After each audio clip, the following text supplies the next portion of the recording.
Well, hello there, everybody. It's Grampa Scott, and I'm back today again for another great story and hopefully a pretty cool adventure with it, too. And as you can see, Grandpa Scott's got something on his head today. Can you see what it is? That's right, it's a bear hat. And I just thought that might be kind of fun today, just to wear a hat that's different.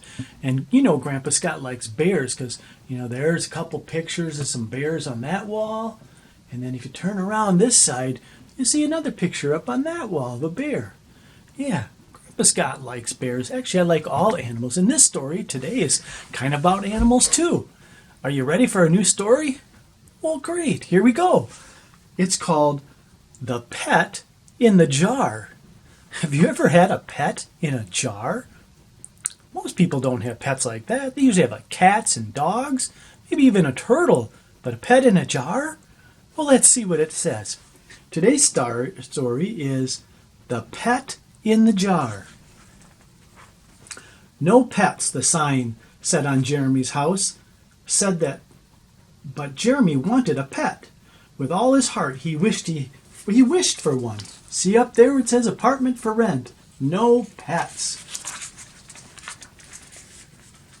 Well, Grandpa can't even turn pages today.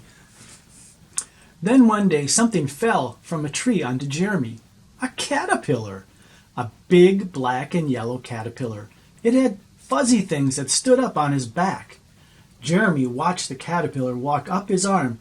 Then he smiled. The caterpillar would make a very good pet. It would never make any noise. No one would have to know about it. It could live in a jar, under the bed in Jeremy's room.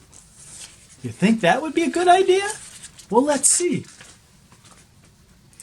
Jeremy put leaves in his pockets. He picked up a very small branch. Then he made a little basket of his hands. He carried the caterpillar home. He named him Jake. Look at that. There's a little dog in that guy's house. Jeremy found a jar. He put the leaves into it. He put the little branch on the leaves. Then he put Jake into the jar. Jeremy wondered if Jake would be happy in the jar. What do you think? Jake walked all over inside the jar. He climbed up on the little branch. He looked all around his new home. Jeremy watched him for a long time. Then he put a paper cover on the jar. He made little holes in the cover. Now Jake could not run away, but he could still have air. Well, he sure needed that. Every day, Jeremy picked fresh leaves for Jake's supper. Every afternoon, Jeremy let Jake out of the jar. Jake liked to climb, up and over and around things, so Jeremy put out climbing things for Jake. Look at that. He has blocks, a stick, some leaves. Better watch out, though, Jeremy. You might get your cookie that's over there.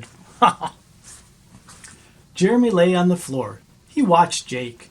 Jake climbed to the top of the room. Then he walked down to the floor again. See him over there? Jeremy showed Jake how to do a trick. Jake stood up on Jeremy's hand. Then Jake danced a little in the air. And the end of the trick was best. Jake waved himself over to Jeremy's other hand. Wow! For weeks and weeks, Jeremy and Jake played together. Then one day, Jake would not come out of his jar. He would not move from his branch. He began to make a thing around himself. It was like a little house without windows or doors. Can you see what he did in the jar? Now Jeremy could not see him. But he's in there. Wonder what's happening inside that. Jeremy did not know what to do. He brought leaves to Jake every day, but Jake never came out to eat them. He called Jake's names. At times the little house moved a little, but Jake did not come out. What's going on? Jeremy just doesn't know what to think. Then one day, Jeremy peeped into the jar. He saw a small hole in the top of the house. Jake is coming out, Jeremy said. He wants to play with me again. He will do his trick. Jeremy watched. The hole in his house grew bigger and bigger. Now Jeremy would see Jake again. So he thought. But a black and yellow butterfly came out of the little house. He held himself upside down. He slowly moved his wings. Jeremy did not know what to do. He still loved Jake, even if Jake had turned into a butterfly. But what would Jake the butterfly be? Would he be happy in a jar? Jeremy watched as Jake tried to fly. His wings bumped to the sides of the jar. It's not working for him to be inside that jar, is it? Jeremy was not happy. Jake will get hurt, he said. So he put the jar in an open window. Jake climbed to the top of the jar. He held out his wings and flew. First, he flew around Jeremy's head. Then he flew out the window. "Goodbye, Jake," said Jeremy. Jeremy was not happy at all. He'd lost his friend. But butterflies are meant to fly, not be in a jar, right? Jeremy sat down with Jake's jar. He thought he would hold it. He would make believe that Jake was still in it. Then maybe he would not miss his pet so much. I think he still did miss his pet, don't you? Then Jeremy had a better idea. He ran to the park and began to look for a fat caterpillar like Jake. The new caterpillar would be happy in the jar. He would stay there a long time.